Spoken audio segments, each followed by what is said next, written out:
very, very happy to be here today to be able to share from the other side of the world where it's currently very rainy, typical Dutch weather. Hopefully you guys, I hope so at least in Brazil, have slightly more sunshine than we have. I'm happy to be here today. I will be sharing in the next 30 minutes the things that we learned while visiting the most pioneering workplaces across the globe. And as you've seen in our introduction video, the story of Corporate Rebels starts in 2016, and it's born from a point of frustration. Joost and myself, who started the company back in 2016, were completely frustrated with the way our companies, the companies that we worked in back then, were organized. And don't get me wrong, we liked the work that we were doing. So the content of the work was actually quite enjoyable. It was exactly the thing we had studied for. For me, this was industrial engineering topics. And for Joost, this was nanotechnology. So we're both trained engineers and started to work for these companies. And over a period of 3 years' time, we got completely frustrated with how these companies were run. The fact that there was a boss who was controlling everything that you were doing, the fact that there were lots of hierarchical layers, lots of bureaucracy, there was no freedom, no entrepreneurship in the organization. So we became completely bored after a period of 3 years, and we decided to quit because we couldn't picture ourselves working for 40 more years in organizations like this. And then we made the decision to start Corporate Rebels, and we quit our jobs and started a search for pioneering workplaces there where we could learn something about how to make work more fun. And still today, this is our main aim here at Corporate Rebels, to make work more fun for more people around the world. But before I share how we do that, I want to dive into that frustration a little bit more because, as you guys are familiar with, because of the name of your conference, From Control to Culture, in many organizations, there's way too much control and way too much frustration still in how work is done and how work is organized. And there's a lot of painful statistics. I want to just highlight a couple of them that shows how broken today's workplaces actually are. So, for example, if you look at the engagement levels in organizations, here you can see from data research by Gallup, a large research institute around the world, shows that just 15% of the world's population is engaged at work. So those are the people truly passionate about their work and their work environment. Just 15%. 67% is disengaged. So they are the people that come into the workplace, do what they're being told, but are not truly passionate about their work nor their work environment. And another interesting category of 18% of employees are actively disengaged at work, meaning they dislike their work and their work environment to such an extent that they start sabotaging the workplace. For example, by calling in sick while they are not really sick, by avoiding the actual work they should be doing and, for example, spend their time instead on social media, or any other private matters that are not contributing to the organization. So many things that are happening inside organizations because people feel frustrated and disengaged. Unfortunately, there's a bit more. A lot of people have symptoms of a burnout, always or often. Some people sometimes have this, but as you can see, this is a pretty big problem with just 33% of people never having any burnout symptoms. And another painful statistic, 40% of employees feels that their job makes no useful contribution to society. Meaning that we have all these people coming into the workplace, spending 40 hours a week or more at work, but they're not truly enjoying it and they don't feel that their job makes any valuable contribution to society. So in short, they feel they are wasting their time at work. So looking at just these statistics, we're doing something painfully wrong. And we, as Corporate Rebels, set out to change this. First of all, from a personal perspective, because we believe if you spend so much time at work, this should also be time that you thoroughly enjoy, can develop your talents and contribute to something that you truly believe in.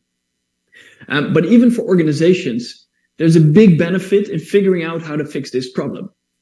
Understanding how to make work more fun can also boost the success of any type of organization because happy employees create better results. Once again, there's a lot of data to back up this feeling. For example, some research being combined once again by Gallup, they show that productivity and profit are much higher when people are more engaged at work, and absenteeism, accidents, and defects are actually quite a lot lower when people are happier at work.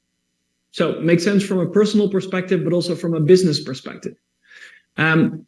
Also, as you can imagine, all the costs involved with people being disengaged by, for example, calling in sick, has a huge additional cost to organizations. So, for example, if you look at the salary and the cost of disengagement can be up to 34% of a person's salary, and therefore leading to a much higher total cost to the organization than just the salary for an individual itself.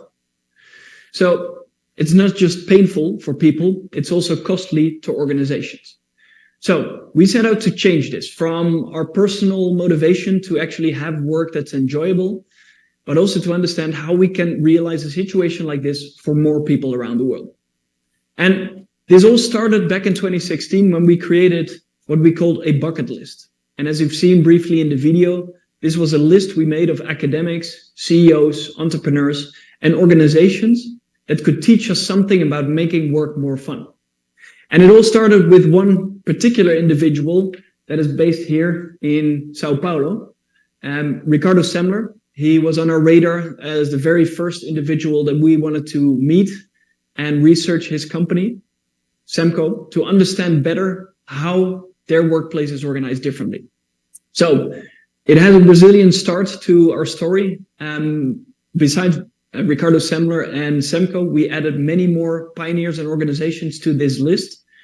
And over the past 7 years, we have visited more than 150 of these organizations to understand how these companies work differently on a day-to-day basis, and to spread that to as many people as possible to show that work can be organized in a different way. And today, I want to walk you through the main trends of that research. So what have we seen in terms of these progressive companies, and how are they doing things differently to the more traditional organizations that many people know? So first, I'm going to walk you through these 8 trends, and then I'm going to dive into a couple of case studies to show you how different it actually looks like in practice inside these organizations. So this is not any theoretical concept. This is taken from practice. So actual organizations around the world that are doing things differently. So we're starting with the first trend. That's a move from profit to purpose and values. And with this, we mean a focus of organizations. So what is the reason these organizations exist?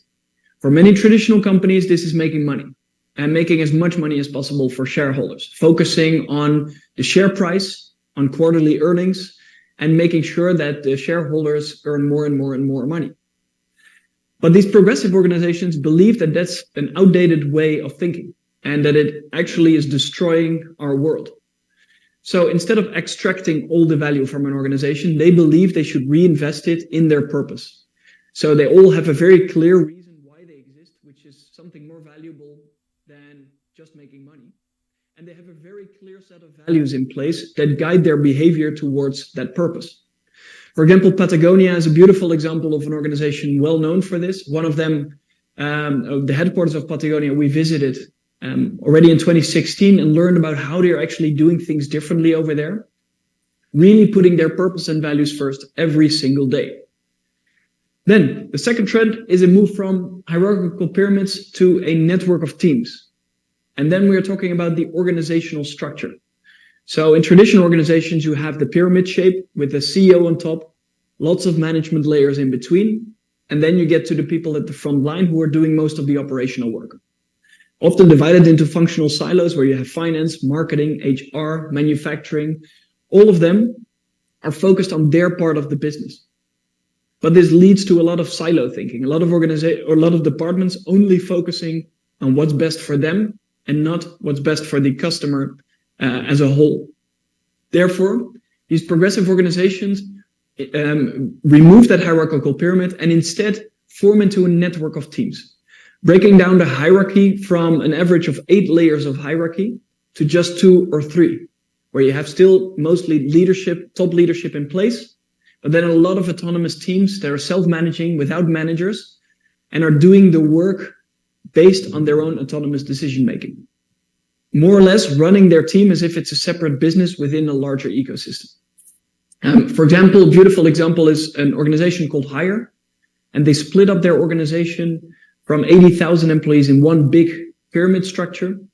and formed it into a network of more than 4,000 micro enterprises. So small companies that all can make their own decisions when it comes to hiring, firing, profit sharing, and the products and services they deliver to their customers. Then the third trend is a move from directive to supportive leadership. So moving away from the idea that bosses are the ones who know everything best and are the ones who make all the important decisions, and instead creating a culture where leaders become supportive to their teams as much as they can. Whether you call them representatives or coordinators, these leaders set the strategy, but then leave it up to the teams themselves and create the space for these teams themselves to figure out and understand how to get there. The fourth one is a move from planning and predicting to experimenting and adapting. So a lot of organizations today still believe that we can predict what will happen the next year, in the next 3 years, and the next 5 years. Or at least we pretend to know. Because we spend, for example, 2 or 3 months of the year on our annual budgeting processes to then negotiate a budget, and the year after learn that it was kind of hard to predict the future. And either people have too much budget and they make sure they spend it at the end of the year so they won't be cut the year after, or they have not enough budget and they cannot pursue any interesting opportunities that they see within that year.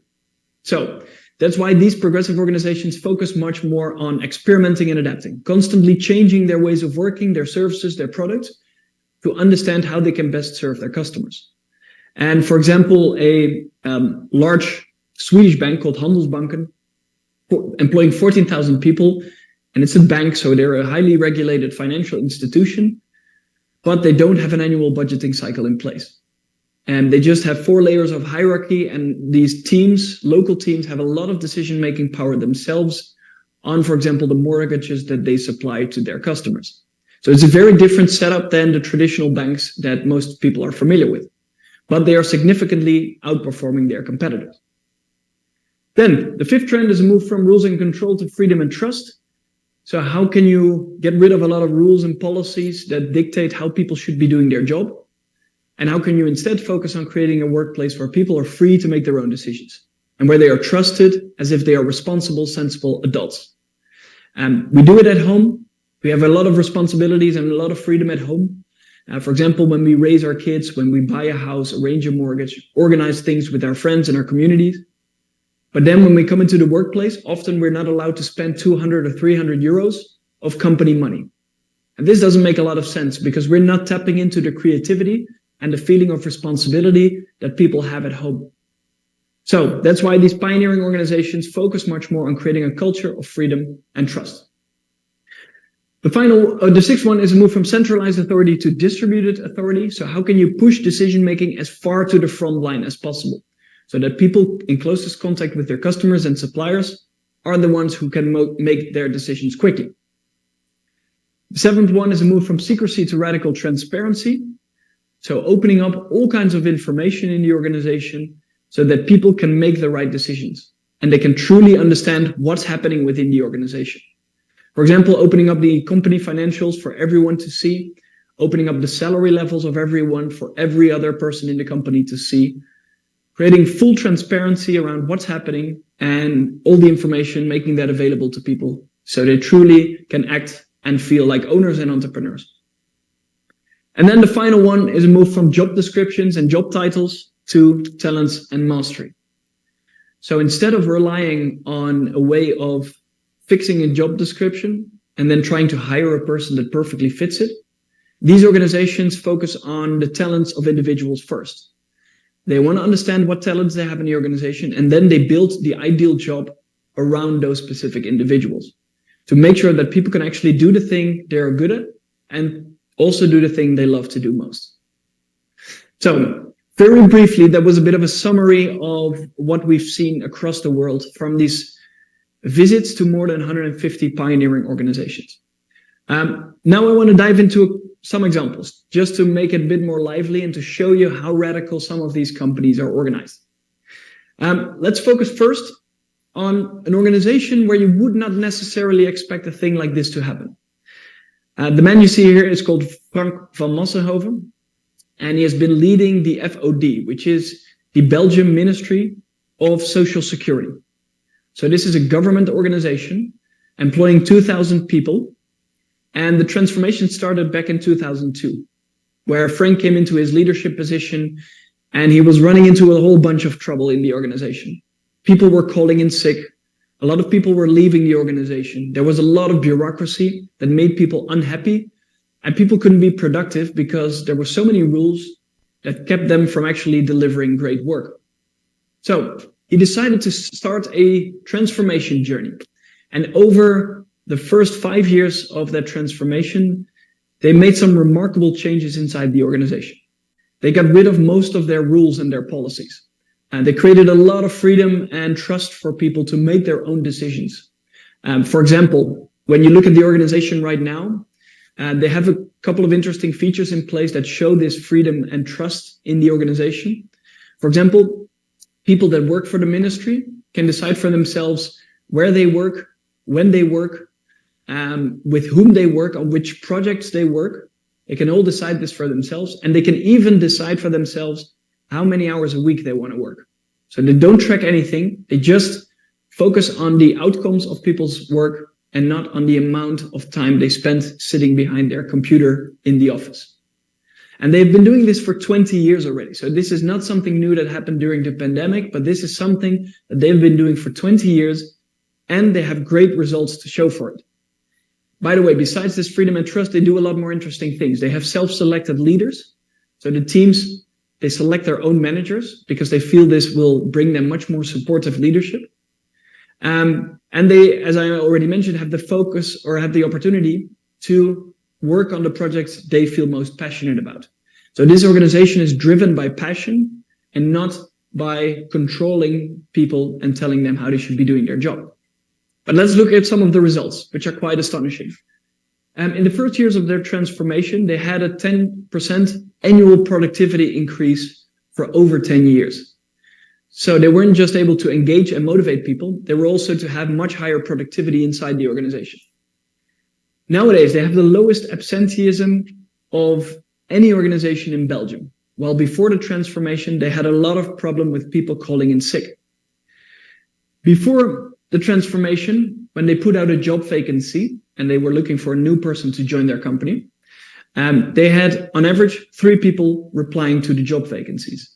Now, after the transformation, 57 people reply on average to the job vacancies they put out.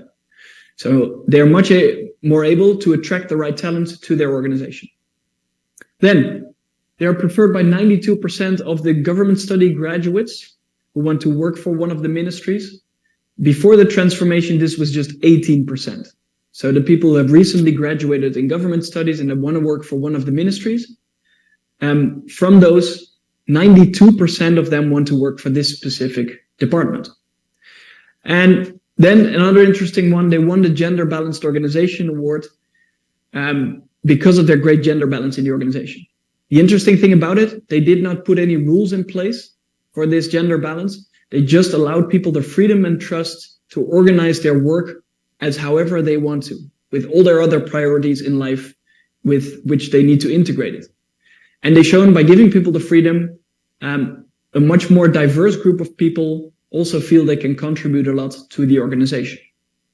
So freedom and trust inside this Belgian ministry has been increased tremendously, and you can see the results that came out of it.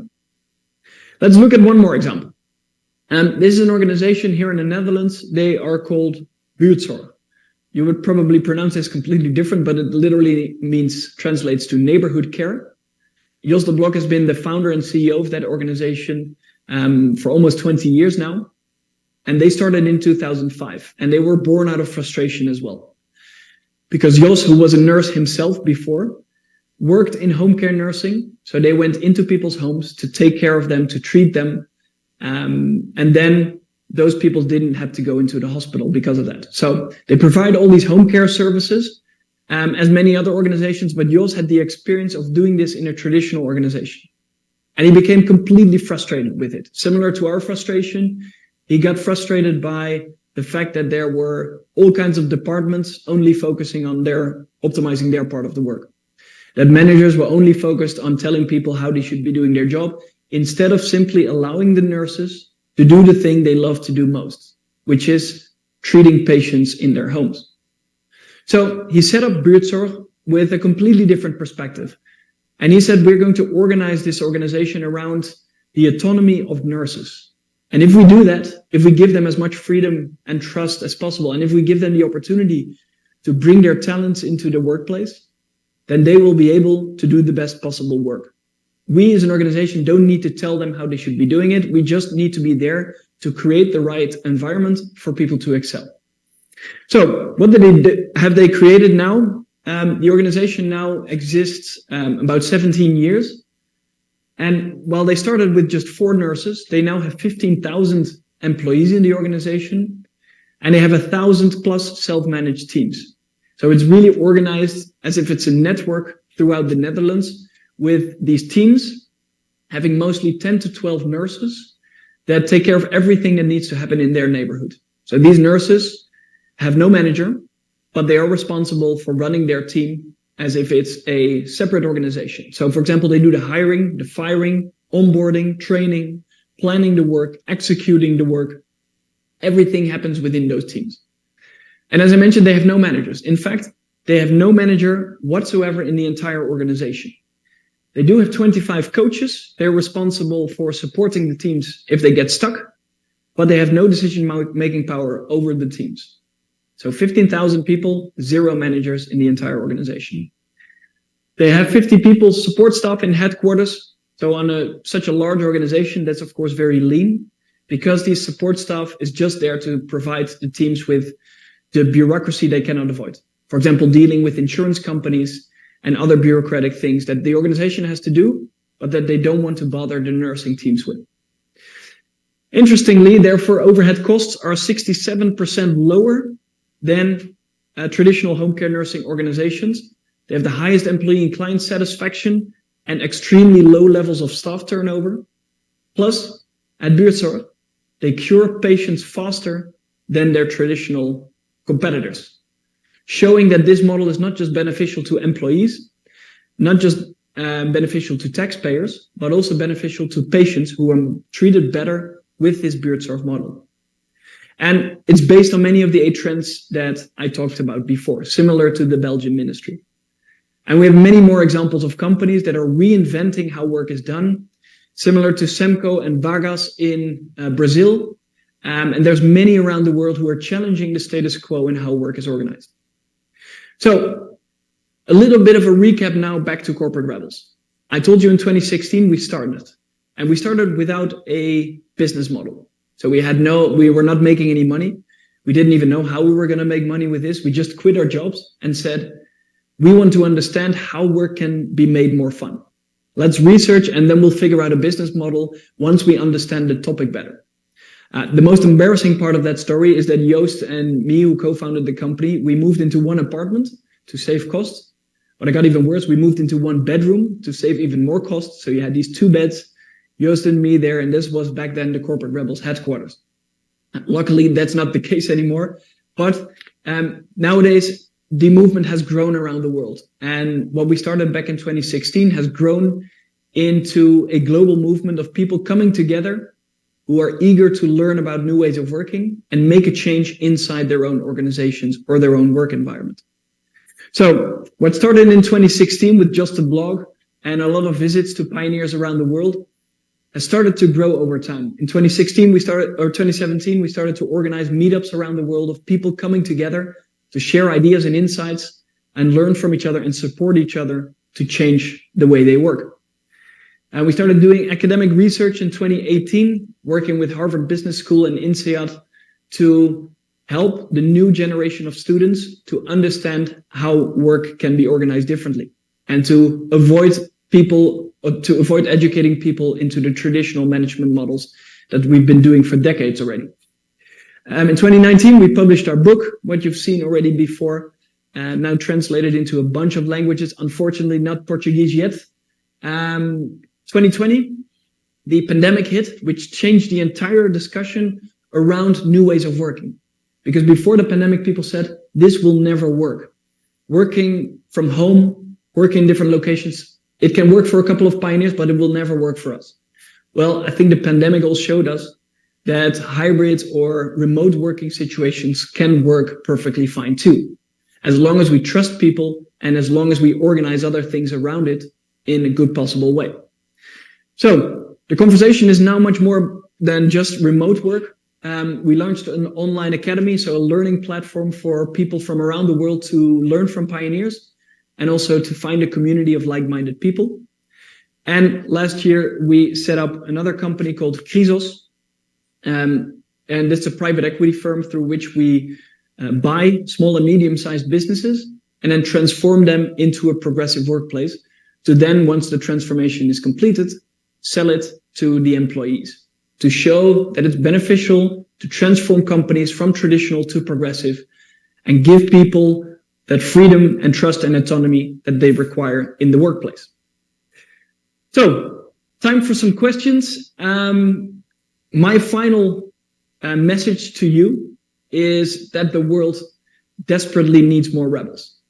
As we've seen from the terrible statistics that I showed at the beginning on how broken today's workplaces actually are, it shows that there's a lot of work to be done in how we organize companies. So we need more people like you who stand up to the status quo and start challenging how we do work and how we organize work. So if you want to learn more about pioneering organizations from across the globe, check out our blog and learn more. If you don't have anything to do for the next 3 years, you can read more than 500 blog posts on progressive companies and their transformation stories. But now let's dive into your questions. So back over to you guys. Pim, thank you a lot. Always crazy for everyone listening for the first time. Such an amazing trip.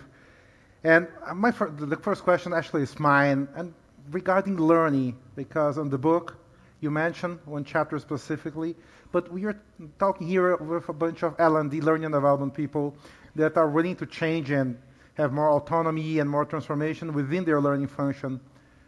What's your view on that? What should be changing in the way we propose training and development in the corporate world? So yeah, from what we've seen in many of these companies is that actually the learning and development departments are a very important part in supporting these transformations. So in these new types of organizations or these more progressive types of organizations, work is happening in a completely different way. And besides giving people more freedom, they also need to take on more responsibility. They need to understand better what their talents are and how they can put these into practice inside their work. So it's a very important part of that transformation that they are supported in this, that they are able to learn more what their main talents are, how they can put these into practice, what kind of education they can follow to become even better at their main talents.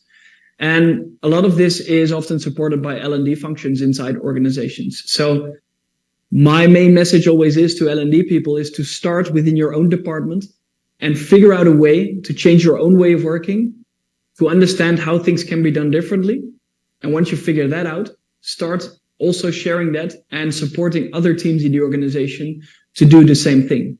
Let people find their talent, their passion, and make sure that they can create their own ideal jobs based on those main talents. Because one of the painful things that came out of our study is when we did a big survey on the presence of these 8 trends, is that we learned that 67% of employees said that they could not use their main talent in their day-to-day work. So we are hiring a lot of people, but we're not giving them the opportunity to do the thing they like to do most. So I think there's a huge opportunity there to improve the way people work and to make sure that people can do much more what they like to do most. Great. Another question, actually 2 questions combined, and probably you have a lot of those when you give some talks, is any suggestions to implement in companies that are still traditional? This is from Gabriela Nemirovsky. And another about the 8 trends, how do they apply to, if they apply to any type of organizations? This is from Veri Mammon. How do you see these trends in having industries such as automotive? So basically, if you work in a huge industry, what will be the first step? This is related to you just mentioned about L&D, or you see other way? Yeah, there's a bunch of other ways. So there's not one way to transform organizations. I think one of the big misconceptions is, well, first of all, people always think that it can never work in their company because they're too big or too small, or they're in the wrong area in the world, or they are too young or too old, too smart, too dumb. There's a lot of ideas and assumptions that people have why it would never work in their company. But to those people, I always say, don't feel too special, because we've seen that in many organizations, very different types of organizations, this can be done. From the government example that I shared, to high-tech companies, to service companies, to big ones, small ones, old ones, young ones, based in China or based here in the Netherlands. It can happen all around. But the main question is, how do you start? And I think it should always start with the things you can influence. So don't wait for the CEO to make a big transformation inside your company, but start making changes in how you work, how you run your meetings, how you make decisions, how you distribute decision-making power in your team, and how you create more autonomy within your organization or within your team. There are always things you can do on a small scale to test it and to show that to other people that this new way of working is not just more fun, but also more powerful and more productive. And once you can show that, there's a lot of appetite growing in the organization, and you should bring those people on board of your movement and really become a rebel and a pioneer inside your organization. Because if we're going to wait for the top of an organization to change, it's going to take us way too long, and we will never accomplish any serious change in the next 5 to 10 years. Pim, thank you a lot for this amazing start of our festival here from the Control to Culture. Hopefully our next talk will be when we'll launch the Portuguese version of Corporate Rebels. And you're going to be here again in a talk, but talking about your new plans. So again, it was a pleasure listening to you, and I think the way we have started, it's perfect, so that we can have a frame of changes possible. We just need a little bit of rebel people within L&D. Thank you a lot. That's the spirit. Enjoy the conference. Thank you very much. Bye-bye.